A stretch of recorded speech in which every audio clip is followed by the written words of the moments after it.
추석 명절입니다. 우리 조상들은 더도 말고 덜도 말고 한가위만 같아라. 추석의 풍성함을 그렇게 노래했습니다. 오늘 예배 참여 여러분 모두에게도 그런 추석의 풍성함의 은혜가 여러분의 가정 가운데, 일터와 산업 가운데 함께 할 수 있기를 축복합니다. 우리 한번 그렇게 인사했으면 좋겠습니다. 풍성한 추석 명절 되세요.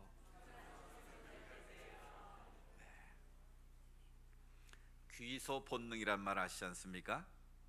조류나 어류나 이런 동물에게 자기가 태어나고 자란 곳에 가고자 하는, 또 그곳에서 묻히고자 하는 이 귀소 본능 말이죠. 이 조류인 새들에게도 귀소 본능이 있다고 합니다. 그래서 강남에 갔던 제비가 다시 돌아오지 않습니까? 이 카나리아라는 새가 있는데요, 이 새에 관한 그 기록을 보니까 이 한 사람이 이 새를 카나리아를 사다가 20년을 길렀는데 불이 나는 바람에 새장에 문이 열려서 날아갔답니다. 그래서 그 새가 나중에 2달 뒤에 어디가 있나 봤더니 20년 전에 자기가 살았던 4,800km 떨어진 그 고향 마을에 새가 가 있더라는 거예요. 그럼 놀랍지 않습니까? 20년 동안이나 다른 곳에 살았던 새가 4,800km를 날아가서 자기 고향에 가 있더라는 거예요. 여러분, 새뿐이 아닙니다. 여러분, 어류 가운데 연어 아시죠?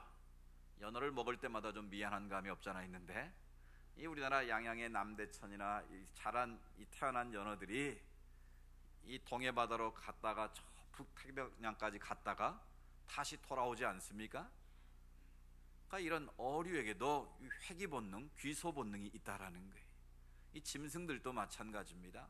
코끼리는 죽을 때가 되면 반드시 자기가 태어난 곳에 가서 죽는다고 그럽니다.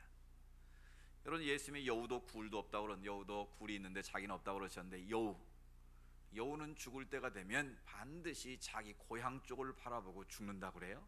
그래서 수구초심이라는 말이 바로 여우가 자기 고향을 바라보고 죽는다, 그 말에서 이 수구초심이라는 한자 단어가 나왔다고 합니다. 인간에게도 귀소 본능이 있습니다. 그래서 어렸을 적에는 잘 모르지만 나이가 들어가면 들어갈수록 자기가 태어난 곳, 자기가 자라는 곳에 대한 추억을 그리워합니다. 그래서 그곳에 가보기를 원합니다. 그래서 사람이 죽을 때가 되면 어디 가서 묻히기를 제일 원합니까? 자기가 태어났던 고향 땅에 묻히기를 대부분 원하는 것이죠. 그래서 이 대명절이 되면 많은 사람들이 고향을 찾아갑니다.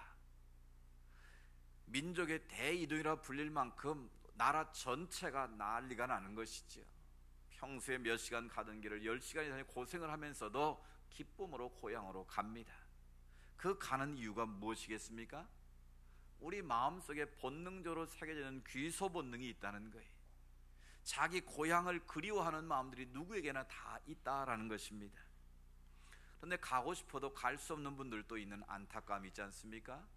북쪽의 고향, 남쪽으로 남하를 해서 이런 명절 때가 되면 지척에 두고도 가지 못하는 이 실향민들의 아픔이 있습니다. 또 여러분 가운데도 고향은 있지만 이제 부모님도 다 돌아가시고 집안 어른도 돌아가셔서 고향에 갈 필요가 없는 그런 분들도 계실 것입니다. 그럼에도 불구하고 사람은 누구나 자기가 태어난 고향을 그리워하고 추억을 가지고 그곳에 살기를 원한다라는 것이죠. 오늘 우리가 읽은 본문 말씀은 믿음의 선진들이 고향 찾는 모습을 소개하고 있습니다.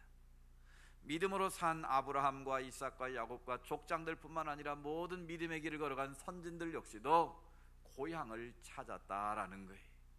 근데 그들이 찾은 고향은 우리가 찾은 고향과는 달리 더 나은 본향이라고 오늘 성경은 기록하고 있습니다.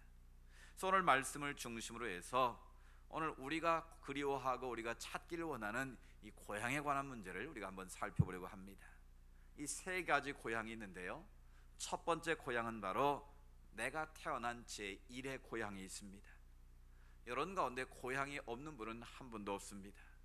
이 고향이 뭔가 사전을 찾아보니까 자기가 태어나고 자란 곳, 이렇게 간단하게 설명이 되어 있습니다. 여러분이 하늘에서 뚝 떨어지지 않은 이상 내가 태어난 곳이 있습니다. 내가 자란 곳이 있다라는 것이죠. 그래서 영어 표현의 고향을 native place라고 표현합니다. 원초적인 장소, 원래 내가 출생한 근본적인 장소, 그런 뜻 아니겠습니까? 그래서 내 고향 출신이 뭐냐라고 물을 때 Where are you come from? 너 어디서부터 왔냐? 이렇게 물어보는 이유가 바로 거기에 있는 것이죠. 얼마 전 TV를 보다 보니까 남북 이산 가족 상봉을 지금 신청하고 250명이 기다리고 있는데 얼마나 많은 사람들이 만날 줄 모르겠습니다. 그 가운데 약 100명 정도가 상봉이 될 것 같은데 뭐 지금 핵 위협도 있고 그래서 성사될지 안 될지는 모르지만 그 신청을 해놓고 그 250명 안에 들어가서 이제나 저제나 그 소식을 기다리는 한 시골에 계시는 어떤 나이가 드신 할머니의 모습이 소개가 됐습니다. 평생을 고향을 그리워하면서 그 인생을 사셨는데 내 인생 마지막 눈 감기 전에 사랑하는 북에 든 가족들을 좀 만날 수 있을까라는 기대감에 그 할머니가 설레하는 모습을 봤습니다. 근데 그 방송을 취재하는데 할머니의 입에서 콧노래가 흘러나오고 있었습니다. 나의 살던 고향은 꽃피는 산골, 복숭아꽃, 살기꽃, 살구꽃, 아기 진달래, 울긋불긋 꽃대골 차린 동네, 그 속에서 놀던 때가 그립습니다. 이 홍남파 씨의 고향의 봄이란 노래를 흥얼거리면서 그 할머니가 기쁨으로 그 가족을 만날 것을 기다리는 모습을 볼 수가 있었습니다. 그렇습니다. 나이가 들었든 들지 않았든 누구나 자기가 태어나고 자란 고향을 그리워하며 또 그곳에 가보기를 원한다라는 것이지. 왜 그렇게 고향을 가기를 원하고 좋아하는 것일까요? 고향은 자기가 태어난 곳일 뿐만 아니라 자기를 낳아주고 길러준 부모님이 계신 곳이고 자기들의 형제자매가 있고 친척이 있고 친구들이 있는 곳입니다. 그들은 나와 이해관계가 아닌 나를 무조건적으로 용납해주고 받아주고 사랑하는 사람들이 있는 그곳이기 때문에 많은 사람들이 고향을 그리워하고 고향 땅을 밟기를 원하는 것이죠. 또 하나의 고향이 있습니다. 바로 만들어가는 제2의 고향이 있습니다. 이런 가운데 자기가 태어난 고향에서 지금도 살고 있는 분은 그리 많지 않을 겁니다. 서울에서 태어난 분 빼고는 여러분은 다 타향살이를 하고 있는 것이죠. 저도 이 말씀을 좀 생각해 보니까요, 저는 충남 서천군 마산 마명리 332번지에서 태어났습니다. 이거 외우려고 외운 것이 아닌데 지금도 잊혀지지 않고 제 머릿속에 그렇게 기억이 되고 있습니다.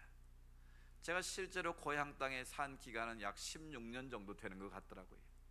그 이후부터 40년 가까이를 이제 타향살이를 저도 해온 것이죠. 뭐 여러분도 대부분이 그럴 겁니다. 이 산업사회로 인해서 이제 고향을 등지고 도시로 나와서 도시 생활을 하면서 직장을 잡고 사업을 하고 또 교회를 섬기면서 이제 어쩌다 한번 가보는 제1의 고향을 그리워하는 그런 상황입니다.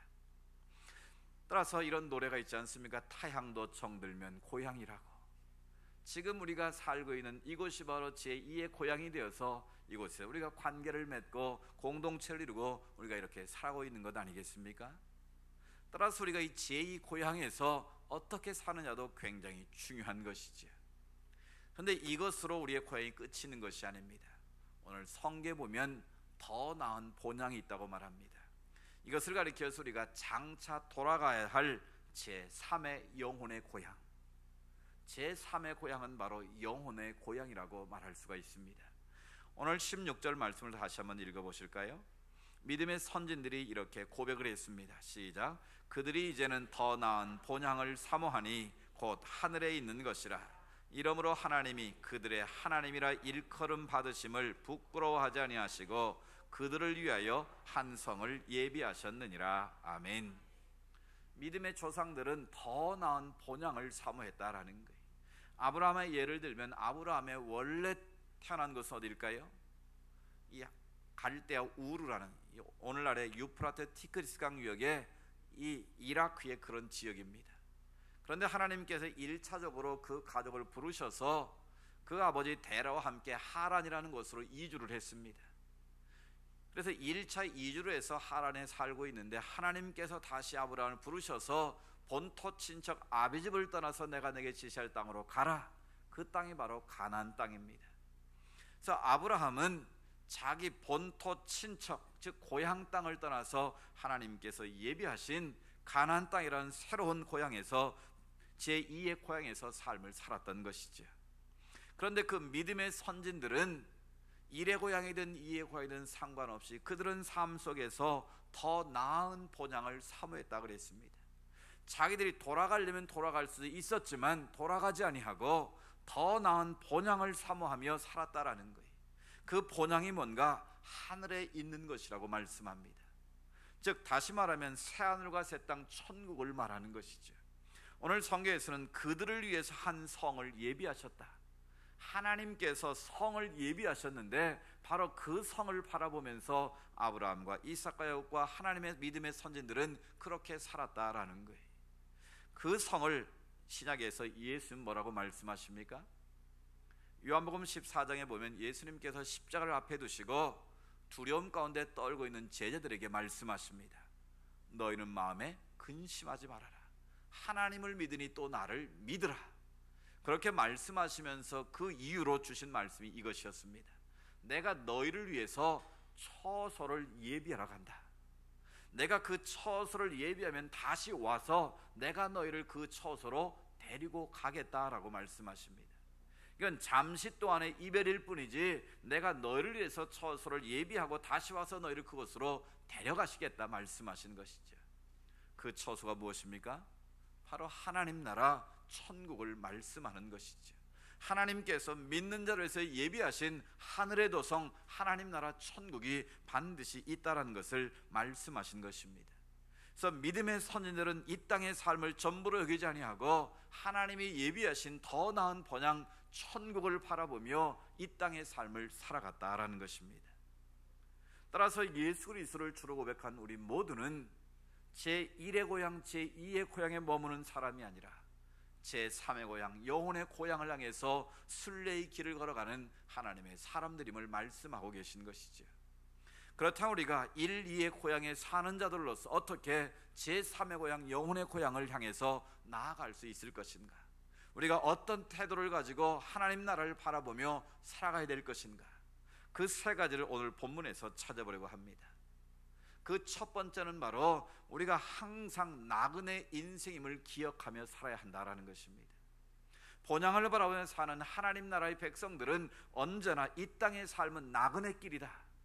오늘 본문에 보면 외국인과 나그네임을 증언했다 그랬습니다.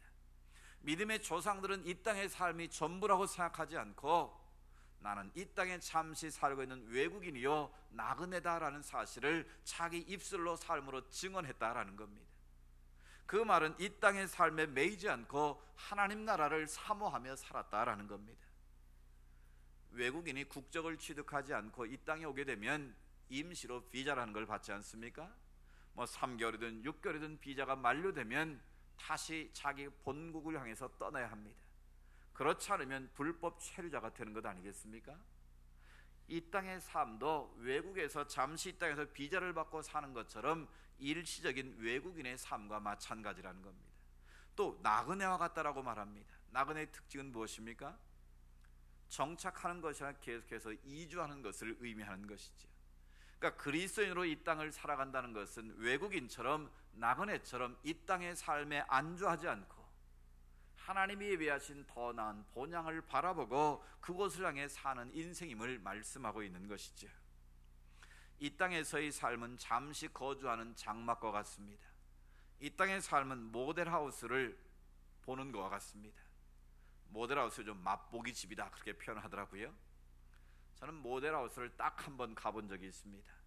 아파트를 사러 간 것이 아니고 할 수 없이 간 적이 있습니다. 제가 과천교회에서 분당교구를 맡아서 일주일에 2번씩 가서 3, 40명씩 두 곳에 모아놓고 서양 공부를 하는데요, 그날 시간에 맞춰 가는데 완전히 그 분당 지역에 차가 막혀서 꼼짝을 안 하더라고요. 그래서 웬일인가 봤더니 파크뷰라는 아파트의 모델하우스 그날 청약을 하는, 그날 그 집을 둘러보고 청약을 준비하는 날인 것 같아요. 그래서 안내를 하는 사람들이 지금 못 가니까 그냥 가서 구경이나 하고 가시라고 그러더라고요. 그래서 이제 할 수 없이 그 집을 들어가 봤는데요, 와 정말 좋대요. 이태리째 대리석을 깔았다 그러고요. 하여튼 최고의 그 인테리어를 해놨는데, 야 정말 이런 집에 한번 살아봤으면 좋겠다라는 생각이 들 정도로 잘 해놨더라고요. 그래서 그걸 보려고 사람들이 인산인해를 이뤘습니다. 그런데 한참 지나고 다시 서영 공부를 하러 갈 때 보니까 그렇게 잘 지었던 집을 부수고 있더라고요. 아니 저렇게 그 비싼 집을 왜 부술까? 그랬더니 이제 다 끝났다는 거지요. 제가 그걸 보며 그런 생각을 했습니다. 만약 누군가가 내가 저 집 가서 살아야지, 이삿짐 싸주고 가서 그 좋은 침대에서 내가 살겠다고 짐 풀면 과연 사람들이 뭐라고 할까? 결국 이 땅의 삶은 영원히 살 것 같지만 그냥 맛보기 집 둘러보는 것과 같은 것이 우리 이 땅의 삶의 모습이다라는 것을 제가 다시 한번 깨달았습니다. 그렇습니다. 지금 우리가 살고 있는 집들에서 내가 평생 살 것 같지만 살 날이 실은 그리 얼마 남지는 않았다라는 거예요. 내가 가지고 있는 모든 것들이 평생 갈 것 같지만 내가 소유하고 내가 사용할 수 있는 시간들은 그리 많지 않다라는 거예요. 이 땅에서 우리가 나그네임을 기억하며 산다는 것이 무엇이겠습니까? 전에 중산층의 기준을 발표한 적이 있었는데요, 우리나라 직장인들을 대상으로 중산층이면 어떤 정도의 삶이어야 되는가, 그렇게 질문을 해서 답을 내놨고요. 그럼 다른 나라의 중산층의 기준은 뭔가를 본 적이 있습니다. 한번 들어보십시오. 우리나라 직장인들이 이 정도는 돼야 중산층이지. 첫 번째, 부채 없는 아파트 30평 이상 소유한 사람, 해당되십니까? 두 번째, 월급이 500만 원 이상. 셋, 자동차는 2000cc 이상 중형차를 소유한 사람. 4, 예금 잔고가 1억 이상 보유한 사람. 다섯 번째, 해외여행 1년에 한 차례 이상 다닐 수 있는 사람. 여러분 중산층이세요? 쉽지 않을 것 같아요. 근데 여러분, 우리나라 직장인들이 꼽은 중산층의 기준의 공통점이 뭡니까? 다 물질과 소유에 국한되어 있다라는 거예요. 얼마나 가졌냐, 얼마나 좋은 집에 사냐, 얼마나 좋은 차를 타냐, 얼마나 돈이 많으냐. 우리나라 중산층의 기준은 철저하게 돈, 물질, 소유에 있었다는 거예요. 그런데요, 프랑스의 경우 중산층을 이렇게 설명을 했습니다. 프랑스에서의 중산층, 첫 번째, 외국어를 하나 정도 할 수 있는 사람. 두 번째, 직접 다룰 줄 아는 악기가 있는 사람. 세 번째, 즐길 수 있는 스포츠가 한 가지 이상 있는 사람. 네 번째, 남들과는 다른 맛을 낼 수 있는 요리를 할 줄 아는 사람. 다섯, 일주일에 한 번씩 가족과 함께 외식을 할 수 있는 사람. 여섯 번째, 환경 문제를 자기 집 일 이상으로 민감할 줄 아는 사람. 한국의 중산층이 어렵습니까? 프랑스 중산층이 어렵겠습니까? 그래도 프랑스 살면 얼만큼은 좀 가능할 것 같기는 한데, 그렇죠? 그럼 미국의 중산층의 기준을 한번 보실까요? 미국의 공립학교에서, 우리나라로 하면 국공립학교에서 가르치는 중산층의 기준이에요. 자신의 주장을 떳떳하게 할 수 있는 사람, 그러니까 자기 의견을 말할 수 있는 사람. 두 번째, 사회적인 약자를 향해서 도와줄 줄 아는 사람. 세 번째, 부정과 불법에 대해서는 저항할 줄 아는 사람. 네 번째, 자기 집 테이블 위에 정기적으로 받아보는 비평, 그런 잡지가 있는 사람. 그럼 어떻습니까?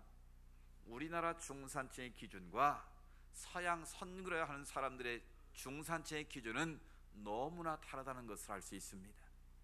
우리는 철저하게 소유와 물질을 중산층의 가치 기준으로 삼고 있는 반면에 서양 사람들은 철저하게 어떻게 살 것인가, 어떻게 누릴 것인가, 어떻게 남을 배려하며 살 것인가에 기준이 맞춰져 있다라는 거예요.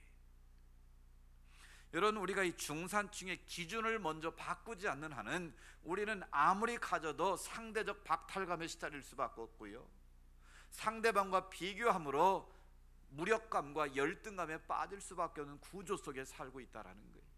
그래서 이 나라가 하루에도 40명 이상 스스로 목숨을 끊는, 1년에 15,000명이 자살하는 그런 자살공화국의 오명을 벗지 못한다는 거예요. 왜요?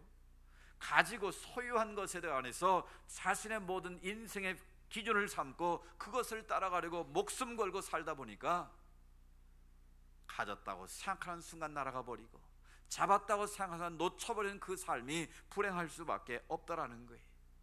그래서 사도 바울은 그런 인생들에 대해서 우리에게 이렇게 역설적으로 설명합니다. 고린도전서 7장 3절 31절에 말하고 있는데요, 우는 자들은 울지 않는 자 같이 하며, 기쁜 자들은 기쁘지 않은 자 같이 하며, 매매하는 자들은 없는 자 같이 하며, 세상 물건을 쓰는 자들은 다 쓰지 못하는 자 같이 하라. 이 세상의 외형은 지나감이니라.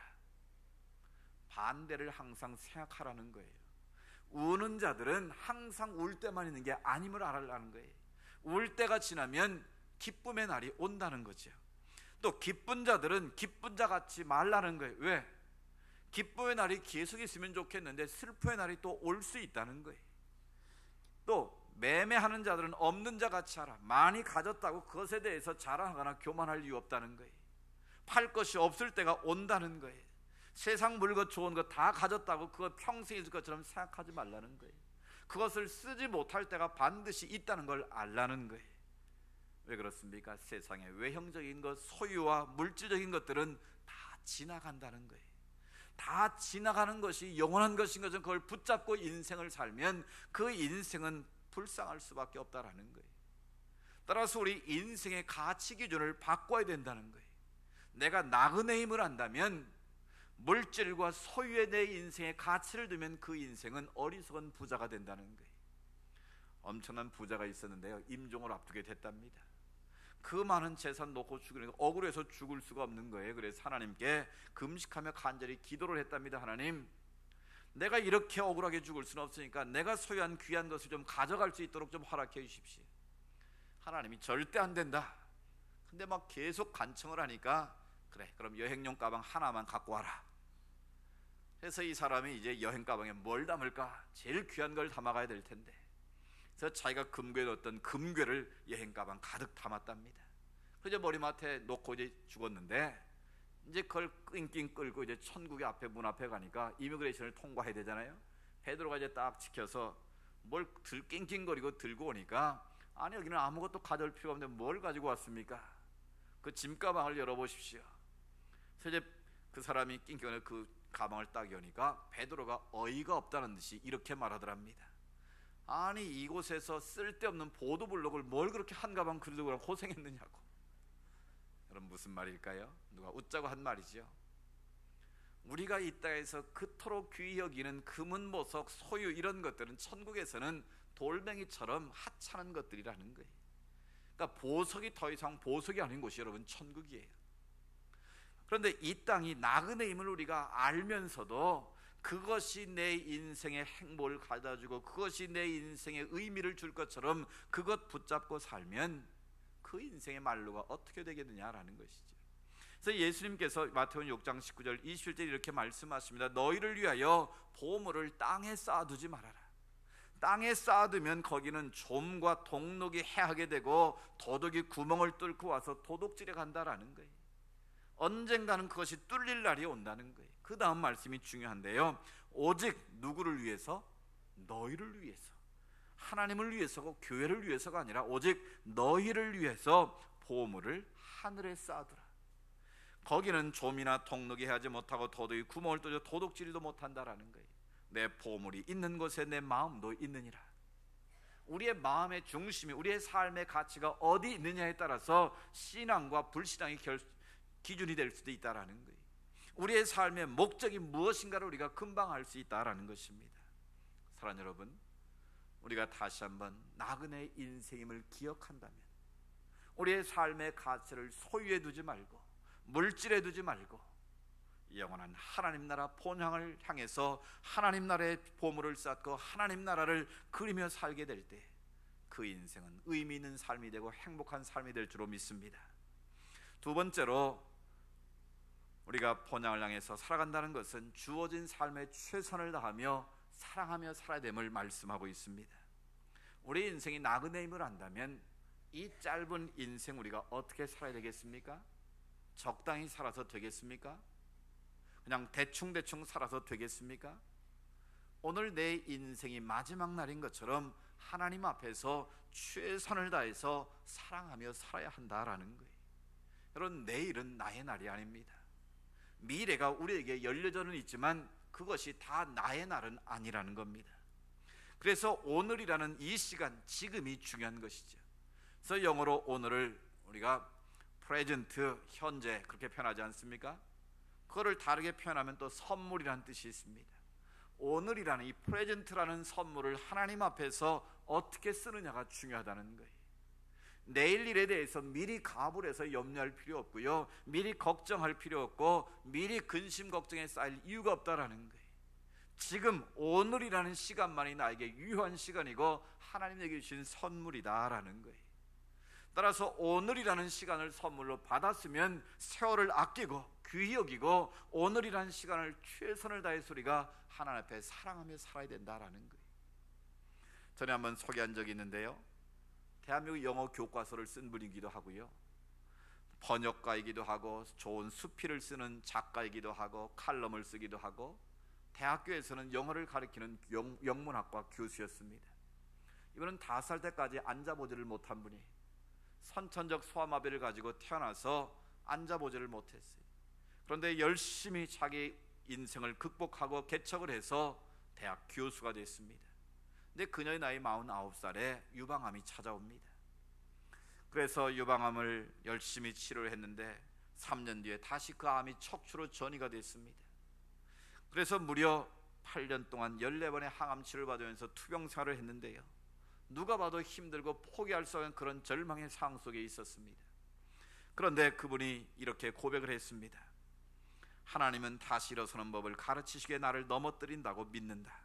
넘어질 때마다 다시 죽을 힘을 다해 일어났고 넘어지는 순간에도 다시 일어설 힘을 모았다. 죽을 수밖에 없는 그런 상황에서 자기는 죽을 힘을 다해서 다시 오뚜기처럼 일어났고 넘어지는 그 순간에도 일어날 힘을 자기는 모았다라고 그렇게 고백했습니다. 그러니까 하루하루의 삶을 마지막 날인 것처럼 최선을 다해 열심히 살았다는 것이죠. 그는 57세의 나이로 세상을 떠났는데요, 투병 기간에도 3권의 책을 썼고 4권의 책을 번역했습니다. 그리고 교과서 개정 작업을 계속하다가 세상을 떠났습니다. 고 장영희 교수 이야기인데요, 그녀가 죽고 난 후에 유고집으로 책이 한 권 나왔습니다. 그 책 제목을 살아온 기적, 살아갈 기적. 그 책에 이런 문구가 나옵니다. 지난 3년간 살아온 나날은 어쩌면 기적인지도 모른다. 힘들어서, 아파서, 너무 짐이 무거워서 어떻게 살까 노심초사했고 고통의 나날이 끊이지 않을 것 같았는데 결국은 하루하루를 열심히 살며 성실하게 살며 잘 이겨냈다. 그리고 이제 그 내공의 힘으로 더 아름다운 기적을 만들어갈 것이다. 죽음의 공포가 엄습하는 그 자리에서도 오늘 하루하루를 열심히 성실하게 살아가는 것만이 내일의 기적을 만들 수 있다는 것을 그녀는 믿고 그렇게 끝까지 힘을 내서 살았다라는 거예요. 그녀의 마지막 한마디가 참 의미가 있었습니다. 굉장히 장난기가 있는 유머처럼 마지막 말을 남겼다고 그러는데요, 내 힘들다. 내 힘들다. 나 힘들어서 죽겠다 그 말이 아니고 그 말을 거꾸로 해보라고 그 말을 했다는 거죠. 내 힘들다를 거꾸로 해보시면 어떻게 될까요? 다들 힘내.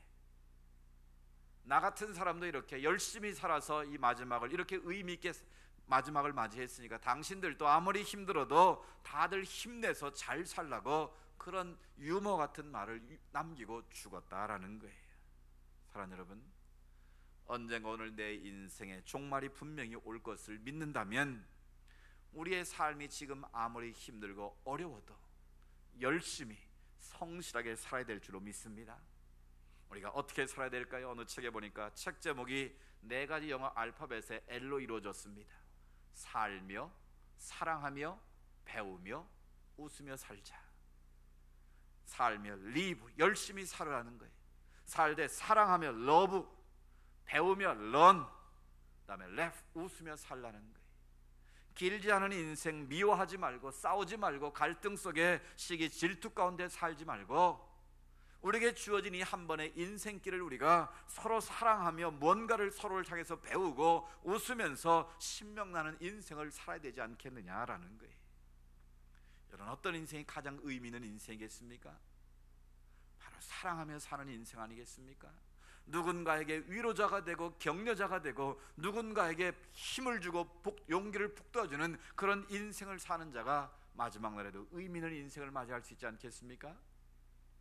남아프리카에 가면 잠비아라는 나라가 있는데 그 잠비아의 고원에 가면 바벤바라는 부족들이 살고 있다고 합니다. 이 바벤바 부족의 특징은 범죄가 거의 없고 지구상에서 가장 평화로운 부족들이 바로 그들이라고 말합니다. 바벤바족이 그렇게 평화를 사랑하고 평화롭게 죄가 거의 없이 살 수 있는 비결이 하나 있다고 합니다. 사회학자들이 그 바벤바 부족을 연구해 보니까 한 사람이 실수로 잘못 사게 되면, 죄를 짓게 되면 그 사람을 사람들이 가장 많이 모이는 광장 가운데에 세워놓는다고 합니다. 그러면 그 부족들이 다 모여가지고 돌을 던지고 정죄를 하고 비판하는 것이 아니라 한 사람씩 한 사람씩 돌아가면서 그 사람의 눈을 똑바로 쳐다보고 그 사람이 지금까지 인생을 살면서 잘했던 것, 그 사람의 미덕이라든지 장점들을 한 가지씩 말해야 한다고 합니다. 농담으로 해도 안 되고 과장해서도 안 되고 그 사람의 좋은 점, 있는 모습 그대로를 보면서 그를 칭찬하기 시작한다고 합니다. 그래서 그 모든 부족들이 한 사람씩 돌아가면서 진심 어린 칭찬을 하고 격려를 하고 그를 축복하면 그 죄를 지은 사람은 자기도 모르게 눈물을 흘린다고 합니다. 내가 그렇게 살았었는데 내가 왜 이런 잘못을 저질렀을까? 눈물을 흘리며 회개를 한다고 합니다.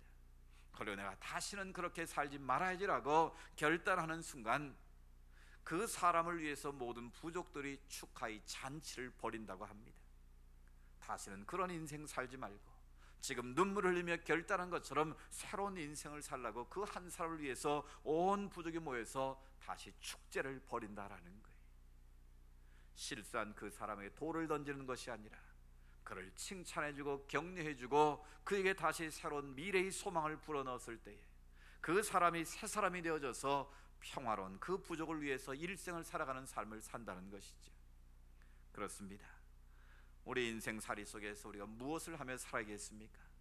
누군가를 칭찬해주고 누군가를 위로해주고 누군가를 격려해주고 절망권 여들에게 새로운 소망을 불어넣는 그런 사랑의 삶을 살 수만 있다면 내 인생도 의미가 있고 나 때문에 우리가 살고 있는 공동체가, 우리가 섬기는 교회가 더 새로운 모습으로 변화될 수 있지 않겠습니까?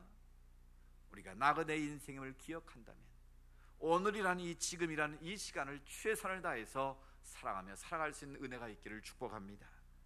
마지막으로 천국을 사모하며 살아야 됨을 말씀하고 있습니다. 언젠가 우리 이 생을 떠나는 그날, 그 모든 것이 마지막이 아니라 우리를 위해서 예비하신 더 좋은 하나님 나라 천국이 있다는 것을 우리는 믿습니다. 여러분, 천국을 믿습니까? 이런 그 하나님 나라 천국을 사모하십니까? 오늘 많은 그리스도인들은 천국을 별로 사모하지 않습니다. 왜 그럴까요?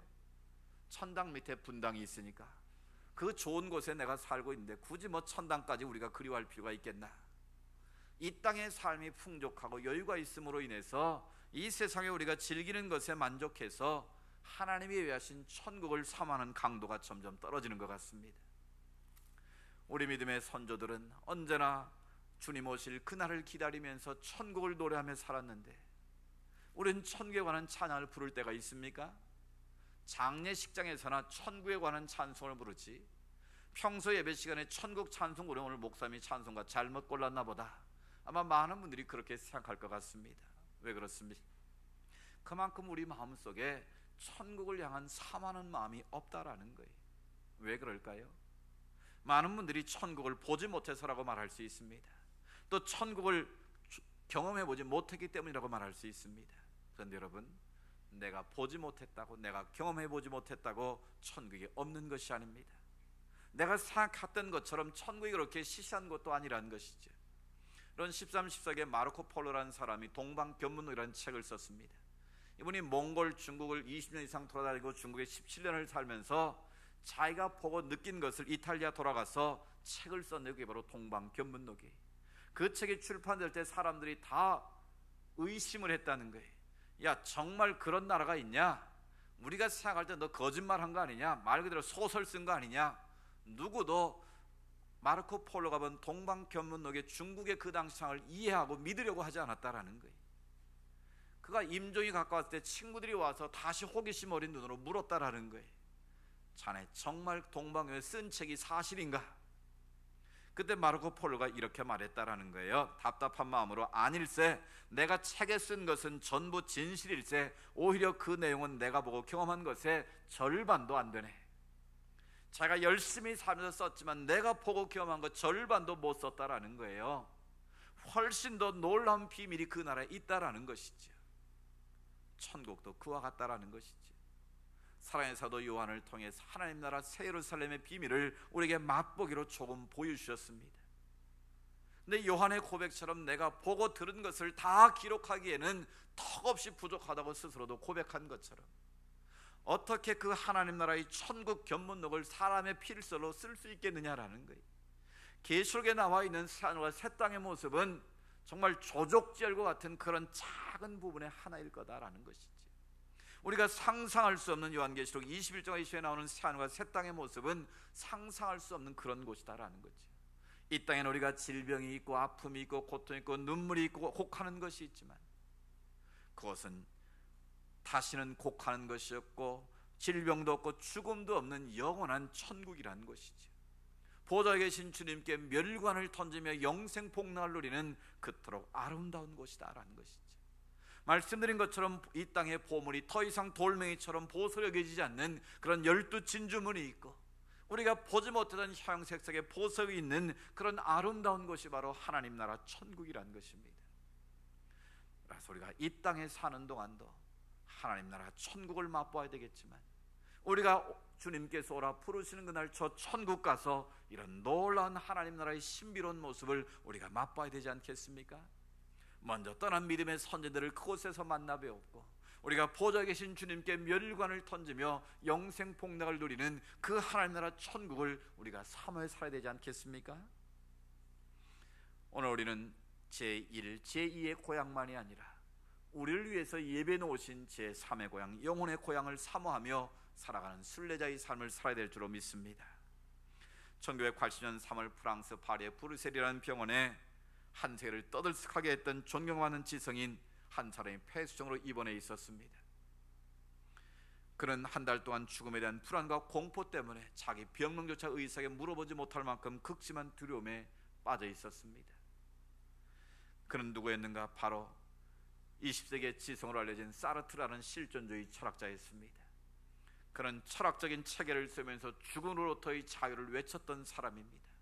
우리 인간은 죽음을 피할 수 없는 존재인데, 죽음으로부터 자유를 얻을 때 그 인생이 진정 의미 있고 행복자가 될 수 있다고 평생을 죽음으로부터의 자유를 외쳤던 그런 철학자입니다. 그런데 정작 자기 자신이 죽음의 문턱 앞에 섰을 때 그 죽음으로부터 자유함을 얻지 못하고 극심한 공포와 두려움 가운데 살다가 한 달 만에 세상을 떠나고 말았다라는 거예요. 그래서 당시의 사람들이 그것을 이해하지 못했다고 합니다. 아니, 그토록 죽음의 문제를 연구하고 죽음으로부터 자유함을 얻고자 했던 그가 왜 죽음을 그렇게 두려워했는가? 한 기자가 기사를 썼는데 이렇게 정답을 말했다고 합니다. 사르트르의 말로가 그렇게 비참했던 이유는 그에게는 돌아갈 고향이 없었기 때문입니다. 돌아갈 고향이 없었기에 아무리 죽음으로부터의 자유를 외쳤지만 하나님이 예비하신 본향 천국을 그는 마음에 소유하지 못했기 때문에 그는 죽음 앞에 두려움과 떨림 가운데 죽을 수밖에 없었다라는 것입니다. 여러분, 이 세상에 누가 가장 불행한 사람이겠습니까? 영적인 실향민이 바로 가장 불행한 사람들입니다. 이 땅의 삶이 전부인 줄 알고 이 땅의 것에 매여서 살다가 죽음의 문턱 앞에서 후회하며 죽음을 맞이한다면 얼마나 불쌍한 인생이겠습니까? 우리는 이미 하나님 나라의 시민권을 가지고 영원한 본향 하나님 나라를 바라보며 사는 인생들입니다. 그렇다면 이 본향을 알지 못하는 누군가에게 하나님 나라 천국이 있다는 것을 우리가 전해야 되지 않겠습니까? 그들도 영원한 본향을 바라보며 하나님 나라의 그 신비로움을 삼아며 살아가도록 우리가 그들을 초청해야 되지 않겠습니까? 추석 명절을 맞이해서 내 마음속에 품고 있는 하나님 나라를 다시 한번 우리 마음속에 그려보면서 그 하나님 나라의 비밀을 알지 못하는 자들에게 내가 만난 예수 그리스도를 소개함으로 하나님 나라를 바라보며 살아갈 수 있는 은혜가 있기를 축복합니다. 제3의 고향, 영원한 본향을 바라보며 오늘 하루하루를 나그네 인생임을 알고 최선을 다해 사랑하며 살고 본향을 삼으며 살 때 우리 인생은 그 하루하루가 의미 있게 될 줄로 믿습니다. 그 의미 있는 삶으로 내 하루하루를 채워가게 될 때 언젠가 오늘 주님 우리를 오라 부르시는 그날 저 천국에서 영생 복락을 누리며 하나님께 영광되는 삶을 살게 될 줄로 믿습니다. 제3의 본향을 향해 나가는 우리 모두에게 주의 평강이 가득할 수 있기를 주의 이름으로 축복합니다. 하나님 아버지 감사합니다. 우리가 태어난 제1의 고향이 있고 우리가 살아가고 있는 제2의 고향이 있습니다. 그러나 이 땅의 삶은 나그네의 삶임을 다시 한번 깨닫습니다. 잠시 있다 사라지고 없어질 그런 것임을 제가 깨닫습니다. 아버지 하나님, 우리가 영원한 본향을 사모하는 자들로서, 영원한 본향을 마음에 품고 사는 자들로서 날마다 주어진 삶에 최선을 다하게 하시고 사랑하며 살아갈 수 있도록 도와 주옵소서. 하나님 나라 천국을 날마다 사모하게 하시고 언젠가 오늘 그날을 그리워하며 죽음이 내 인생의 마지막 날이 온다 할지라도 기쁨으로 마라나타의 신화로 다가설 수 있도록 은혜 베풀어 주시옵소서. 그리고 내가 소유한 이 하나님 나라의 비밀을 나만의 비밀로 간직하지 않게 하시고 누군가에게 이 놀라운 사실을 전함으로 말미암아 함께 천국 소망 품고 믿음의 길을 걸어갈 수 있도록 역사하여 주옵소서. 그리고 매일매일의 삶이 기쁨의 삶이 되게 하시고 천국의 삶이 되게 하옵소서. 예수님 모시고 사는 그곳이 그 어디나 하나님 나라 천국이 이루어지게 하여 주옵소서. 그래, 이 땅의 삶은 천국의 맛보기 인생임을 알고 이 땅에서 천국을 경험하다가 하나님이 예배하신 영원한 천국에 가서 기쁨과 감격으로 영생 복락 누릴 수 있도록 역사하여 주시옵소서. 그렇게 이끌어 가실 주님을 기대하옵고 예수님의 이름으로 기도드리옵나이다. 아멘. 오늘 오신 말씀 생각하면서 438장 내 영혼이 은총 입어 우리 파수의 전하나님 경광 돌립니다.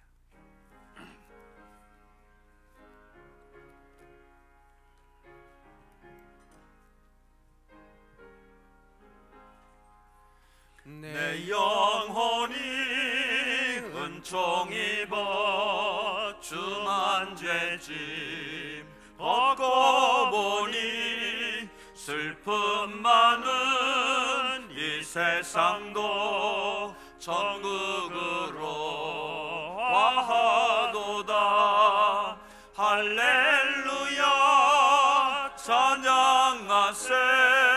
내 모든 죄 사함받고 주 예수와 동행하니 그 어디나 하늘나라. 주의 얼굴 뵙기 전에 멀리 뵈던 하늘나라. 내 맘속에 이루어지니 날로 날로 가깝도다. 아멘. 할렐루야 찬양하세. 내 모든 죄 사함받고 주 예수와 동행하니 그 어디나 하늘나라. 우리 다 같이 일어나서 찬양을 원합니다. 높은 산이 거친 들이 조망이나 궁궐이나 내 주 예수 모신 곳이 그 어디나 하늘나라. 할렐루야 찬양하세.